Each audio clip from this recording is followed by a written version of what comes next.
Президент Садыр Жапаров 13 ноябрда Талас облусуна болгон иш сапарынын алкагында Талас шаарындагы Баластан балдардын оюн зоок борборунун курулушуна мезгил кутуусун салуу аземине катышты. Борбор 6,5 гектар аянтта курулуп, 2026 пайдаланууга берилет. Ал аттракциондорду, мүмкүнчүлүгү чектелген балдар үчүн атайын зоналарды, кинотеатрды, конгресс залды жана коомдук тамактануу жайларын камтайт. Курулуш маалында 200дөн ашык жумуш орunu түзүлөт. Садыр Жапаров бул борбор жөн гана оюн зоок жай эмес, балдардын тарбиясы, өнүгүүсү жана кубанычы үчүн маанилүү мейкиндик болорун белгиледи. Ал мамлекет бардык аймактардын тең өнүгүшүнө умтулаарын айтып, Таласта жүрүп жаткан долбоорлорду Манас Ордо комплекси, борбордук парк, стадион жана турак жайлардын курулушун мисал келтирди. Президент Баластан борборун Таластагы жаңылануунун символу катары атап, курулуштун сапатына жана балдардын коопсуздугуна өзгөчө көңүл бурууну тапшырды. Иш сапардын жүрүшүндө ал жергиликтүү тургундар менен жолугушуп, жол куруу жана айыл чарбасын өнүктүрүү маселелерин талкуулады. Эл президентке аймакка көрсөтүлгөн көңүл жана колдоо үчүн ыраазычылык билдиришти. Биз мезгил кутусу менен келечектеги урпактарыбызга үмүт тилегибизди, бекем ишенимибизди калтырып жатабыз. Убакыт өтүп, кайсы бир мезгилде бул кутуну ачканда биздин урпактар, ата-бабалар кийинки муун үчүн кам көрүшкөн экен деп ыраазычылыгын билдиришет деген ойдомун. Урматтуу агайын туугандар, биздин эң башкы максатыбыз мамлекеттин жаркын келечек ээлери балдарыбызга татыктуу балалыктар туулоо. Ар бир наристе элдин эртеңки келечеги, ар бир баланын күлкүсү өлкөнүн бакубат жашоосу болуп саналат. Министрлер кабинетинин төрагасы Адылбек Касымалиев Казакстандын Астана шаарына иш сапары менен барды. Министрлер кабинетинин төрагасынын учагы Нурсултан Назарбаев эл аралык аэропортуна конду. Министрлер кабинетинин төрагасы Адылбек Касымалиевди Казакстандын премьер-министри Олжас Бектенов жана башка расмий адамдар тосуп алышты. Аэропорттун флагшокторуна эки өлкөнүн мамлекеттик туулар илинип, ардак кароол тизилди. Эске сала кетсек, министрлер кабинетинин төрагасы Адылбек Касымалиев жумуш сапарынын алкагында Кыргыз-Казак өкмөттөр аралык кеңешинин тар жана кеңейтилген курамдагы 13-чү жыйынына катышат. Министрлер кабинетинин төрагасы Адылбек Касымалиев Кыргызстан Экспо 2025 эл аралык көргөзмөсүнүн ачылыш аземине катышып, бул иш-чара өнөктөштүктү өнүктүрүү, биргелешкен долбоорлорду ишке ашыруу жана тажрыйба алмашуу үчүн маанилүү платформа экенин белгиледи. Ал Кыргызстан экономикалык өсүштүн жана дүйнөлүк соодага интеграциянын жаңы этабына турганын айтып, өнөр жайды жандандыруу, чакан жана орто бизнести колдоо боюнча иштер жүрүп жатканын билдирди. Анын айтымында бюрократияны азайтуу, мамлекеттик кызматтарды санариптештирүү жана логистиканы өнүктүрүү ишкерлер үчүн ачык жана туруктуу чөйрө түзүүдө. Касымалиев 100 өнөр жай ишканасы 2025 программасынын алкагында 77 ишкана ишке киргенин маалымдап, мындай көргөзмөлөр Кыргызстанды дүйнөлүк экономикага жакындатууга, инвестициялар менен технологияларды тартууга өбөлгө түзөрүн баса белгиледи. Ал катышуучуларга жемиштүү сүйлөшүүлөрдү жана өз ара пайдалуу келишимдерди каалады. Новый шелковый путь, также известный как инициатива «Один пояс, один путь», представляет собой обширный инфраструктурный проект, запущенный Китаем и направленный на соединение Азии, Европы и Африки через сеть дорог, железных дорог, портов и другие инфраструктурные проекты. Кыргызская республика активно продвигает свое участие в данном проекте, что открывает для страны значительные инвестиционные и торговые возможности. Также хочу отметить, что объем внутреннего рынка электронной коммерции в 2025 году оценочно достиг 525 миллионов долларов. Рост примерно на 15% по сравнению с прошлым годом. Кыргыз Республикасынын борбордук шайлоо комиссиясы 12 ноябрда 2025 жылдын 30 ноябрына белгиленген жогорку кеңештин мөөнөтсүз шайлоосуна 170 эл аралык байкоочуну аккредитациялады. Болгария Республикасынын борбордук шайлоо комиссиясы, Россия Федерациясынын борбордук шайлоо комиссиясы, Беларусь Республикасынын борбордук шайлоо комиссиясы, Египет Араб Республикасынын улуттук шайлоо комиссиясы, Ислам кызматташтык уюму, Кыргыз Республикасындагы Кытай Эл Республикасынын элчилиги, Кыргыз Республикасындагы Америка Кошмо Штаттарынын элчилиги, Кыргыз Республикасындагы Япониянын элчилиги, Кыргыз Республикасындагы Венгриянын элчилиги, Кыргыз Республикасындагы Улуу Британиянын элчилиги, Европадагы Коопсуздук жана кызматташтык уюмунун Демократиялык институттар жана адам укуктары боюнча бюросу, Көз карандысыз мамлекеттер шериктештигинин байкоочулар миссиясы, түрк тилдүү мамлекеттердин парламенттик ассамблеясы, Европадагы коопсуздук жана кызматташтык уюмунун парламенттик ассамблеясы, көз карандысыз мамлекеттер шериктештигинин межпарламенттик ассамблеясы, коллективдик коопсуздук келишим уюмунун парламенттик ассамблеясы. 14 ноябрда дүйнө жүзү боюнча кант диабетине каршы күрөшүүнүн дүйнөлүк күнү белгиленет. Бул күн оорунун алдын алуу жана дарылоо көйгөйлөрүнө көңүл бурууга арналган. Ушул күнгө карата кант диабетин натыйжалуу башкарууга диабет мектептеринин ролу аттуу конференция өтүп, анда дарыгерлер, медициналык адистер, коомдук уюмдардын өкүлдөрү жана бейтаптар чогулушту. Иш-чарада эл арасында диабет тууралуу маалымдуулукту жогорулатуу, ооруну эрте аныктоо, өзүн өзү көзөмөлдөө жана бейтаптарды диабет мектептеринин ишмердиги аркылуу окутуу маселелери талкууланды. Адистер белгилешкендей, диабет мектептери бейтаптардын туура жашоо образын калыптандырууда, кан деңгээлин көзөмөлдөөнү үйрөтүүдө жана дарыланууга жоопкерчиликтүү мамиле жасоого тарбиялоодо маанилүү роль ойнойт. Ошондой эле конференцияда балдар жана өспүрүмдөр арасында диабеттин алдын алуу, заманбап көзөмөлдөө ыкмаларын киргизүү маселелерине өзгөчө көңүл бурулду. Кыргызстан боюнча маалымат берип кетсем, кант диабети негизи эле бул коркунучтуу оорулардын бирине кирет. Мындай айтканда дүйнө жүзүн каптап келе жатат. Бул мындай айтканда инфекциялык эмес ооруларга кире турган пандемия. Жанагы инфекционный пандемия дегендей бизде инфекциялык эмес оорулардын бириге кирет. Бул кант диабети. Акыркы 24-жылдын аягына берилген маалымат боюнча Кыргызстан боюнча каттоодон өткөн оорулардын саны 88 миңди түзөт. Бирок тилекке каршы бул деген катталган оорулардын саны гана. Ал эми тилекке каршы катталбаган ооруларды эгер эсептеп келсек, бул оорулардын саны 2-3 эсеге көп болуп эсептелет. Дүйнө жүзү боюнча, статистика боюнча.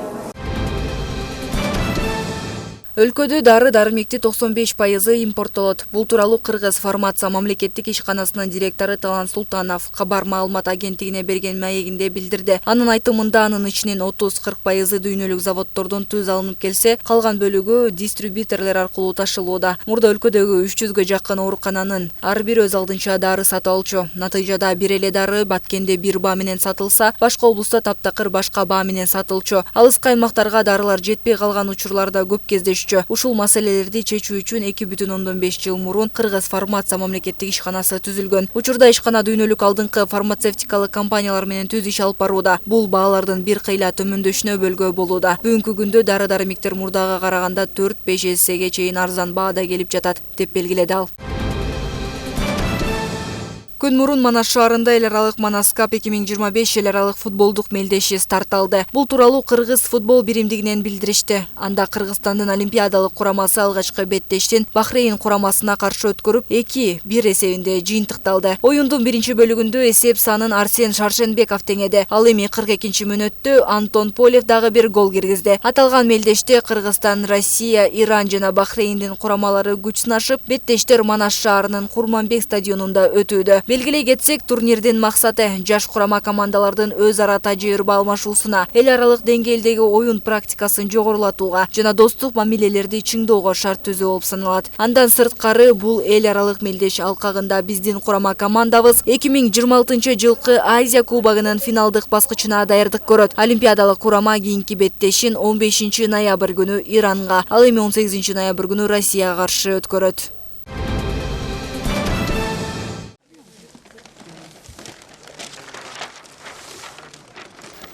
Бишкекте өткөн өкмөттөр аралык жыйында Россия Федерациясынын өкмөтүнүн төрагасынын орун басары окуу китептерин өткөрүп берүү сертификатын Кыргызстандын министрлер кабинетинин төрагасына тапшырган. Жалпысынан 651 миң даана окуу китеби даярдалып, азыркы учурда алар кампаларга бөлүштүрүлүп, жакынкы күндөрү өлкөнүн бардык аймактарындагы мектептерге таратылат. Билим берүүдөгү жаңы мамлекеттик жана предметтик стандарттар менен жазылган 1-класстан, 2-класстан, 5-7 класстын окуу китептерин, орус тилинде окуу китептерин келгенин көрүп турасыздар. Ушул эле учурда бул 1-партиясы, 2-партиясы жалаң орус адабиятынан аталган. Быйылкы жылы биз жаңы 12 жылдык билим берүү системасында өтүп аткандагы 1-партиядагы ушул жаңы муундагы окуу китептерин берип жатабыз. Китептер эки өлкөнүн билим берүү министрликтери, окуу китеби мамлекеттик мекемеси жана Орусиянын посещение компаниясынын ортосунда түзүлгөн меморандум алкагында даярдалган. Алардын өзгөчөлүктөрү 12 жылдык окууга туура келет жана атайын сайтта электрондук версиясы да чыгат. Кыргыз Республикасынын тарыхы менен салт санаасын эске алып, атайын иштелип чыккан бул окуу китептерин авторлордун жана адистердин биргелешкен тобу даярдаган.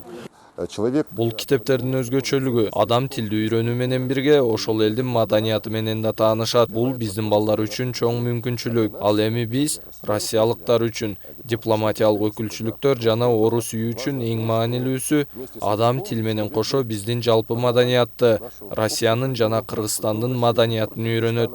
Ал эми бул болсо келечектеги достуктун жана кызматташтыктын бекем негизи болуп саналат.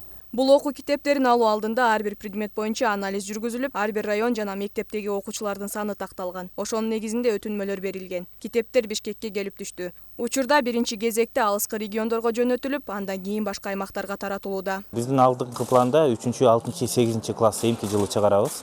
Ал планда биз азыр иш топ түзүлүп иштеп жатабыз. Бул китептер боюнча 1, 2, 5, 7 класстагы китептерди биз адаптация кылып, биздин өнөктөштөрүбүз менен ушул китепти басып чыгарып, Бишкекке жетип азыр болсо Кыргызстанга тарап жаткан процесси болуп жатат. Бул долбоордун негизги максаты кыргыз жана орус тилдеринде билим алган окуучуларды сапаттуу жана заманбап окуу китептери менен камсыз кылуу. Ошондой эле кыргыз-орус кызматташуусунун натыйжасы көрүнүүдө. Айпери Муратбекова, Нурмухамед Дүйшөнбек уулу, УТРК Чүй.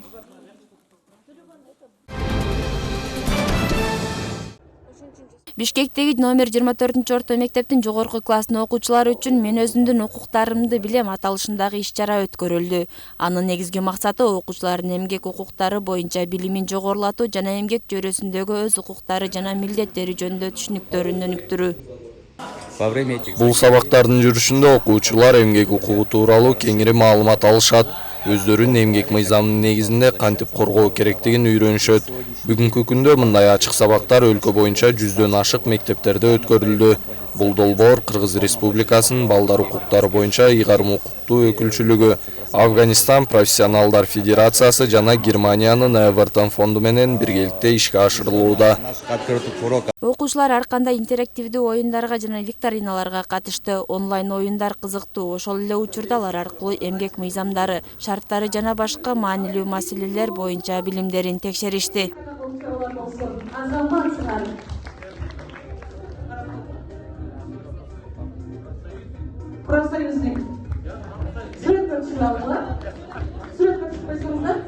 Мектеп окуучулары иш-чара абдан пайдалуу болгонун айтышты. Алар келечекте эмгек укуктарын жакшыраак түшүнүүгө жардам бергенин жана өз ара мамиленин маанилүүлүгүн көрсөткөнүн белгилешти. Бүгүнкү сабагыбыз абдан пайдалуу болду, себеби көбүнчө окуучулар өзүнүн праволарын билбейт, өзүн ор болот, кантип иштешин туура билбейт, кимди да сураш керек, ошону түшүнө албайт да.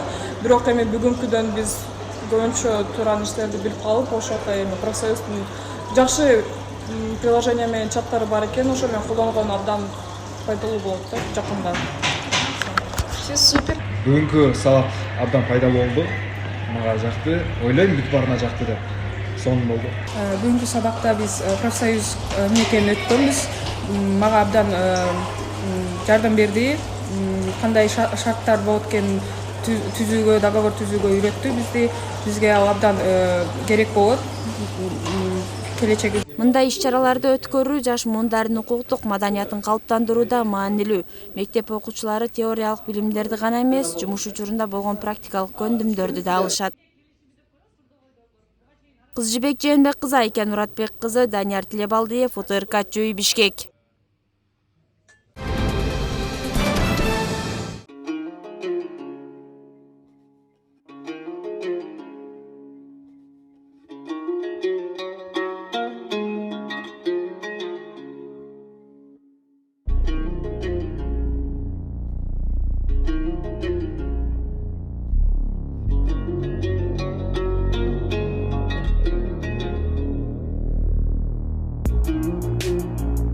Панфилов районундагы жалпы билим берүү мектептеринин окуучулары Кыргыздын улуттук акыл оюну тогуз коргол боюнча сынакта күч сынашты. Иш-чара президенттин улуттук дем дүйнөлүк бийиктик жарлыгынын алкагында уюштурулуп, райондук билим берүү бөлүмү менен Волтшея келечек билим берүү борборунун колдоосу менен өткөрүлдү.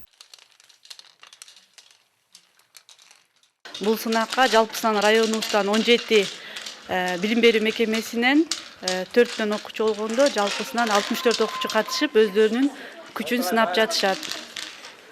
Тогуз корголду өткөрүүнүн негизги максаты бул ошол кыргыздын улуттук баалуулуктарын жаш муундарга өткөрүп берүү, кызыктыруу, үйрөтүү, логикалык ой жүгүртүүсүн өстүрүү, интеллектуалдык потенциалдарын күчөтүү болуп эсептелет.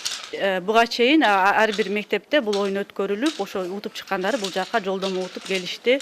Мелдештин демөөрчүсү Түштүк Кореянын Волтшея корпорациясы болуп, катышуучуларга сыйлыктарды жана кызыктыруучу белектерди даярдаган. Бул уюм аймактагы балдардын өз таланттарын жана жөндөмдөрүн ачуу үчүн бул сыяктуу иш-чараларды байма-бай өткөрүп келет. Бүгүн биз Волтшея келечек балдар борборунда тогуз коргоол боюнча мелдеш өткөрүп жатканыбызга абдан кубанычтабыз. Аймактагы 17 мектептен келген окуучулардын улуттук кийим кийип, кыргыздын салттуу оюндарын ойноп жатканын көрүү өзгөчө жагымдуу болду. Келечекте да Волтшея уюму ушул сыяктуу иш-чараларды көбүрөөк өткөрүп, балдардын талантын жана жөндөмүн көрсөтүүгө шарт түзүп, алардын өсүп өнүгүшүнө мүмкүнчүлүк жаратат деген үмүттөбүз. Айта кетсек, келечек борбору окуучуларга сабактан тышкары билим берүү менен катар ушундай иш-чараларды үзгүлтүксүз өткөрүп келет. Азыркы учурда бул борбордо 200дөн ашык окуучу билим алат. Биздин борбордо окуучуларды сабактан тышкары билим беребиз. Бул жакта жалпы республикалык тестирлөөгө даярдоо 10-11 класстардын балдарын окутабыз. Англис тили, информатика сабактары берилет. Бул жакта жалаң жакшы квалифицированный мугалимдер окутат. Азыркы учурда 200дөн ашык окуучу ушул жакта окуп атат. Биздин окуучулар бул Панфилов райондук мектептин окуучулары окушат. Бүт камтып атабыз. Айылдардан келетін, алыскы айылдардан келишет. Окуу толугу менен бекер. Турнир жеңүүчүлөрдү гана аныктоого багытталбастан мектеп окуучулары арасында достукту, ынтымакты бекемдөөнү көздөйт. Оюндар абдан кызыктуу өтүп, арасында эл аралык мелдештердин жеңүүчүлөрү да катышты. Мен тогуз коргоол оюн атканыма уже 4-4 жыл кетип баратат. Мындан мурун дагы мындан да толтура оюндарга катышып, көп орундарга алгам. Тогуз корголду мен өзүмдүн эжемен үйрөнүп, апчем болот тренерим.